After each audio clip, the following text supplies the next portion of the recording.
Friends, நம்ம இந்த வீடியோவில் என்ன பார்க்க போகிறோன்னா, கன்சீவ் ஆன மதர்லாம் கன்சீவ் ஆனோன்னு ரொம்ப குழப்பமாக இருப்பாங்க. அதாவது நம்ம எந்த டேஸில் செக் பண்ணுறது, யார்கிட்ட காமிக்கணும், எங்கெல்லாம் ரிஜிஸ்ட்ரேஷன் பண்ணணும், எத்தனை நாளுக்குள்ளே இதெல்லாம் பண்ணணும் அப்படின்னு சொல்லிட்டு ரொம்ப குழப்பமாக இருக்காங்க. அந்த குழப்பத்துக்கு பதில் தான் இந்த வீடியோவில் நம்ம பார்க்க போகிறோம். கன்சீவ் ஆன உடனே நம்ம அரசு ஆரம்ப சுகாதார நிலையத்தில் பதிவு செய்ய வேண்டிய நாள். ரெண்டாவது அங்கன்வாடி மையத்தில் பதிவு செய்ய வேண்டிய நாள். தேர்டாக கிராம சுகாதார செவிலியரிடம் பதிவு செய்ய வேண்டிய நாள். சிம்பிளான ஒரே பதில் தாங்க.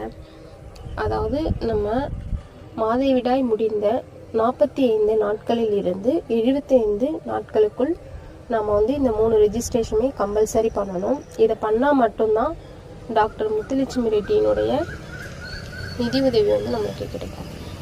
ஃப்ரெண்ட்ஸ், பாய். அதாவது நம்ம நெக்ஸ்ட் வீடியோ என்னன்னா, கன்சீவ் ஆன உடனே நம்ம எத்தனை ஸ்கேன் பண்ணணும், எந்த டைமில் பண்ணணும், அதுதான் நம்மளோட அடுத்த டாபிக். இந்த வீடியோ பிடிச்சிருந்தா லைக் பண்ணுங்கள், ஷேர் பண்ணுங்கள், கமெண்ட் பண்ணுங்கள்.